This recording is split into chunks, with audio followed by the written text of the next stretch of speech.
On Yellow Man here, I also have a skull, but I think that I can go through most of them. And these are the ones that I tend to ask, but it does not mean, guys, I want to make it 100% clear that you can't say, well, you didn't put it in the tour, so it can't be on the quiz. Is everybody 100% clear on that? If it's on the superficial muscle and it's larger than like this big, then it's probably going to be on the quiz. Okay? So let's start up at the head. Okay, there's a muscle right here in your forehead that I learned it as the frontalis muscle. But modern anatomy texts call it the frontal belly of a particular muscle that now has two different names. One of the names is the epicranius, which means on the surface of your cranium.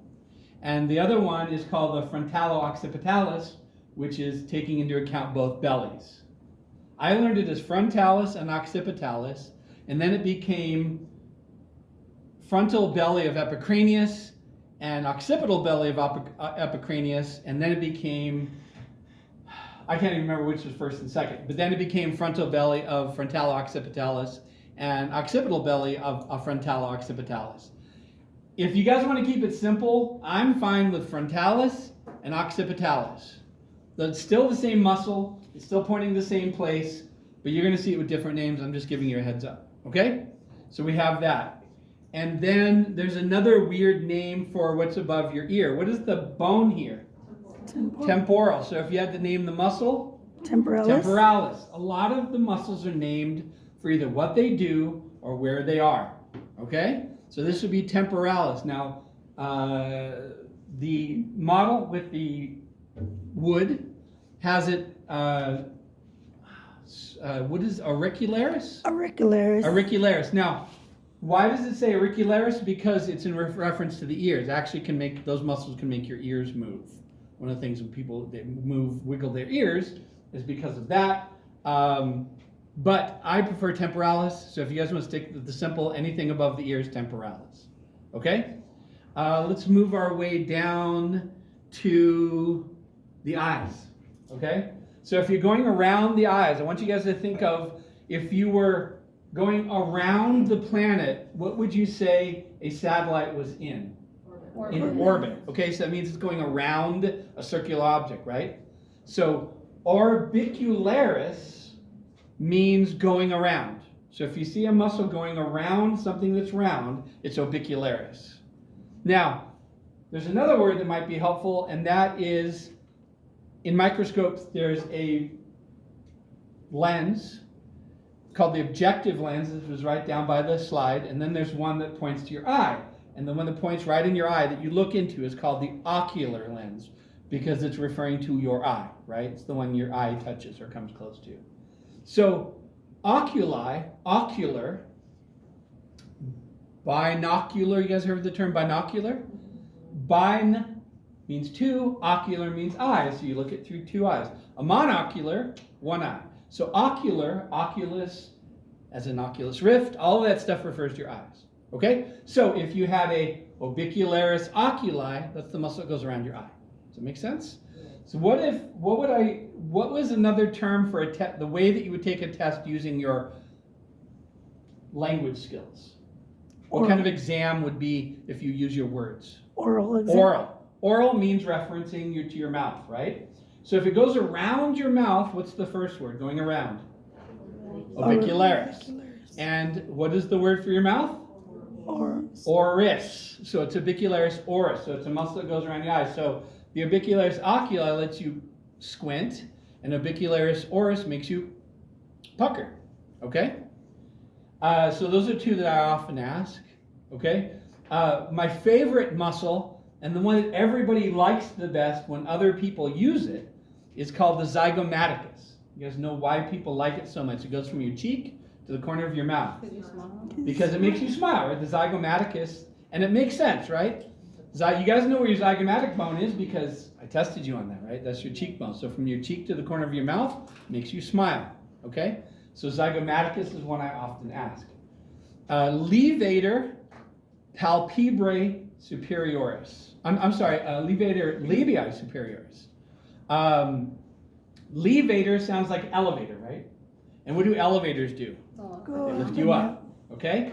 Labii is referring to your lips, and superioris means it's on what side? Superior up. Above, right? So it's a muscle that pulls your lips up. So allows you to lift your this part of your smiling, right? When you otherwise it's just a if you do the toothy grin, it's the levator labii superioris. Okay? That's one of them. And then what about this one? Ooh, that stinks. Depressor. No, what I'm doing is I'm lifting up my nose, right? Nasalis. Nasalis. And how do you know it's nasalis? It's on your nose. These Nasal are the bone. nasal bones, right? A lot of the bones are named for where they are or what they do. Okay, so the levator labii superioris, what it does is it lifts up your lips and it's up above, right? So it makes perfect sense. Here's another word you guys should know. Anything referring to your cheek is called buccal, okay? So there's two sides to your teeth. One is called the lingual side.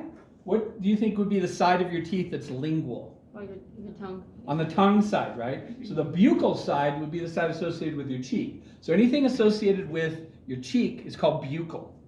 Okay, so you guys should know that. So if it is a muscle that comprises your cheek, it's called the buccinator, right? The buccinator is the muscle of your cheek. That's what prevents you from doing this.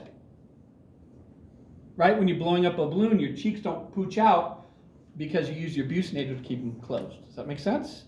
Okay, now what about the chewing muscle, the main chewing muscle? That's called the masseter because it mashes your food. The masseter mashes your food. That's a way to remember it. Okay, let's see. What am I?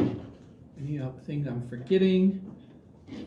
There may be other ones, but I think that's most of it for the face. And then mentalis. When you make that kind of wrinkly chin thing, the mentalis. One of the things I forgot to give you guys on the tour of the bones was, how do you know mental? The mental area of your chin is when you hold your chin, you think, I'm trying to think about what the answer would be. It's like a cartoon thing, right? Nobody actually does that anymore, right? They think with their hand on their chin. But mental is everything associated with the chin, so the mentalis is here on your chin. Okay. Remember, this is a tour to tell you the most probable muscles. This is not the only one, so please make a note that there may be muscles that are not part of this tour on the quiz. And there will definitely be muscles that are not part of this tour on the lab exam, because I'm not going over any of the deep ones. Okay? So let's move our way down into the neck. I think we're in pretty good shape here. Let's start with the front of the neck. One of the muscles that you can't see is the muscle that covers the whole front of your neck, and it's never tested on because it covers everything else. It's called the platysma. And platy means plate-like or flat.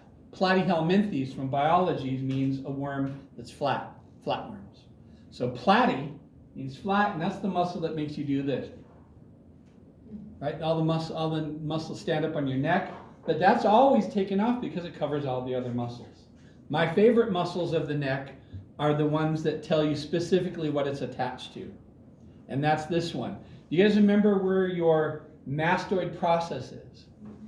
Base of your skull on the side, right here, behind your ear. Okay? Mastoid process. How about sternum? How about clavicle? Can you touch your sternum and clavicle with one hand? Show me. Sternum and clavicle with one hand. And can you touch your mastoid process with your other? Yeah. This is like Twister with your hand. And there's a muscle that goes from your mastoid process to your sternum and clavicle. And so that would be called your sternocleidomastoid. Okay, you guys got that? Sternocleidomastoid. And it goes right up the side. And if you look at my old lab exams, I always put it on there. And what that does is it helps you pull your head down like that. It helps you do that motion, okay? I'm not going to ask you for functions. It's really hard for me not to do that, but I said I wouldn't, so I won't. So sternocleidomastoid is here. Some of the other muscles like scalenes may be on the lab exam, but not on the lab quiz. Okay, This large muscle of your upper back, we're going to move into the upper back. Trapezius, because a trapezoid is kind of a multi-sided figure that's kind of not square, right? So the trapezius, what it does is it pulls your shoulders back and lifts them up. So it's that big muscle that lifts your shoulders up, like when you do a shrug. You guys ever go to the gym and lift weights and do this motion here? The elevation of your shoulders? That's the superior fibers of the trapezius. And then the lower fibers bring your scapulae backwards, okay? I guess we can stay on the back now. Here, what is the term that I told you that means on the side? Lateral. Medial. No, sorry. Lateral. Lateral. God, you got the reason why I taught you all these stuff is because it was going to be coming back, right? Lateral, right? And what about something referring specifically to the back? What surface is the back? Dorsal. Okay. So what if there's a muscle that was on the side of the back? Lateral dorsal, right? But if it was the most lateral, then it would be the latissimus, because that's the most lateral. Dorsi, latissimus dorsi. It's the muscle right here that helps you do a pull down or a pull up, right? When you pull up on a bar, and you're pulling your humerus muscles down, you're lifting yourself up. The latissimus dorsi is right here because it's on your back and on the side. Does that make sense? All right. These rhomboid major and minor, I'm not going to tour today. I may do that later. Okay, let's move over to the chest. We'll do chest next, and then we'll do arm. Don't let me forget about the arm. Okay, everybody knows this one, right? Pectoralis major. You can do that if you want, or if you feel uncomfortable doing that, you don't have to. I like doing that because when you touch a body part, it helps you remember, right? As long as you do it in a way that's not going to get you in trouble with society, right? When I think about anatomy, I touch myself. Right? So what's the benefit of touching your own body to study this? To identify. Because it's muscle memory, right? It's another sense that you're bringing in. So pectoralis major. So if you guys feel comfortable doing that, every time, you guys want to review some of this stuff before we move on? Okay. Here? Temporalis. Temporalis. Frontalis. Frontalis. Occipitalis. Occipitalis. Nasal. Nasalis. Zygomatic. Zygomaticus. Orbicular oris. Touch your mouth. Orbicularis oris. Touch your eye. Orbicularis oculi. Okay? Chew. Masseter. You can even do the motion, right? Masseter. Masseter. Buccinator. Buccinator. Okay? The more you add into your studies, the easier it will be. Okay? How about this? Trapezius. Trapezius, and then the one here? Sternocleidomastoid. Clavicle mastoid. Sternocleidomastoid. Sternocleidomastoid. Why am I touching myself so hard so I can remember, right? Sternocleidomastoid. The more you make it silly, the easier it is to remember, right? True. Okay, and then we were on the back. How about pull down? No, latissimus dorsi. Latissimus dorsi, it's right here. Uh-huh. Okay. Did I say chest was next? Yeah. Yes. Pectoralis. Everybody knows this one. Rectus abdominis. Okay, here's another term that you guys need to know. Rectus means right down the middle. You guys are going to need to know that. Rectus is right down the middle. So this is right down the middle of your abdominal area, right? Please don't say abs, because there's lots of abdominal muscles. So it is rectus abdominis. And for goodness sake, double check your spelling on the word bank. People lost points on the last lab exam because they didn't double check their word bank spelling. There's no excuse for that. I'm giving that to you guys, so do that. Okay, so what else do we have? Okay, hands right here. Can you guys put your hands here? And then this one does this. Can you twist? External oblique. Okay, so that's this. It actually kind of does this. All right, external oblique. So we are down to here. Let's jump back to the arm. Everybody, hands on your shoulder. Arm up.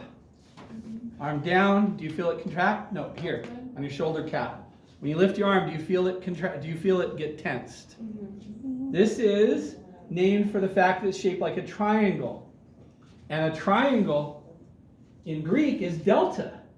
So this is your deltoid. If you took a triangle and folded it around the shoulder, it would look like this. So if you took the deltoid, you cut it off with someone and laid it flat, it would make a big triangle. And that does this. You guys remember the motion for lifting your arm up and away? Abduction. Abduction, right? It does abduction and circumduction. Okay? Let's continue down the back side. 3 heads on the upper arm. So let's break it apart. Upper arm is brachial, okay? Lower arm antebrachial. Okay, so everything associated with your upper arm, brachial or brachii. You guys got it? Brachial or brachii. So if there's 3 heads here, each head is called a sep. So what's the prefix for 3? Tri. Tri, heads, 3 heads. Sep. Seps, and upper arm is brachii. You guys remember that? 3 heads, triceps, brachii on the arm. Okay? You do not need to know each head. I only ask whole muscles. Okay? Triceps, brachii. This one on the front only has 2 heads, and it's in the upper arm. Bicep. That makes it biceps brachii. This is the classic flex muscle, right? You flex your arm. So this does flexing, this does extending, for your information. So when you want to study, back of the arm, triceps brachii. Front of the arm, Deltoid brachii. Biceps. biceps, My 2 bad. head. Deltoid is Bicep the triangle is a on your triangle. shoulder, right? Triangle on your shoulder is your deltoid. Okay, I'm not going to go into each individual muscle of the forearm, but I'm going to give you some hints that are going to be very helpful for you. Okay? Now, all of the muscles here make your wrist bend forward. Do you guys remember the movement for bending forward? It's the same as this one. Flexion. Flexion. So everything on this part of your arm, the fleshy part of your arm, is flexors. Okay? Now, if you feel your arm here, put your hand right on your arm and move just your fingers, which muscles do you feel contracting? The ones in the middle or on the sides? Just your fingers, not your wrist, just your fingers. You should feel them right in the middle. The muscles in the middle flexing. When I do just my fingers, I feel them right in the middle. Okay? Now, keep your fingers straight and do your wrist. Where do you feel the muscles go? On the sides. Okay? Now, here's the deal. The muscles on the sides are flexor carpi. Because what are they pulling on? Your fingers or your hand? Fingers. No, the wrist. Wait. We just did this, didn't we? If the ones on the sides were this, right? Oh, carpals. That's carpals, right? Because that's Carpals. where they're all attached at the carpals. But if it's your fingers, digiti. Okay, so these are the ones in the middle of the flexors of the digits, right? And then the flexor of the wrist is on the sides. So flexor carpi, flexor digiti. Which bone is here along your thumb? Radius. Radialis, right? So radialis goes with the radius. Flexor is everything here. Digits in the middle, carpi's on the side. Ulnaris is on this side, right? I'm giving you almost all of the names just by describing it, right? Flexors, carpi, and then ulnaris and radialis. Does that make sense? Okay. So if these were the flexors, what would these be? Extensors, okay? So where would we find the extensors of the digits? In the middle or the sides? Middle. In the middle, right? So you're looking for extensors of the digits in the middle, extensor of the wrist on the side. Got it? And so this would be radialis, ulnaris. Does that make sense? Now there's a few muscles that help your radius turn here. I'm not going to go into those right now because they're really difficult to see, but you guys are going to be responsible for those, all right? And that pretty much does it for, there's one muscle I almost always put on, it's the muscle of the thumb, and for some reason it's getting past me. Flexor pollicis? Pollicis? flexor pollicis. Anyway, for some reason I can't get the thumb muscle here, but I often ask this one. Oh, by the way, extra credit for the muscle lab exam will probably be to put your hand on the paper, trace it, and draw and label as many muscles of the hand as you can. Okay? Because I don't usually put any muscles of the hand on my exam because the arm's going to be sticking up. You guys see the arm there? Pick me, pick me. Mm-hmm. I allow people to turn the model during the exam just by touching the hand only, so because I have pins all the way around. So I don't put pins on the hand. So on the next lab exam, you can touch the arm model and the leg model, but only on the very, very top. Does that make sense? So this is an exception to the rule, no touching. All right? So we're down to the arm, and so I guess we need to go to the leg, right? Yes. Okay. Big muscle, your butt. Anyone know this one? Gluteus. Gluteus refers to your butt. Gluteus specifically means butt. And if it's the biggest one, then it's maximus, right? Just like gladiator, right? Gluteus maximus. And here's a little factoid about the gluteus maximus. It's the most powerful muscle in the whole body.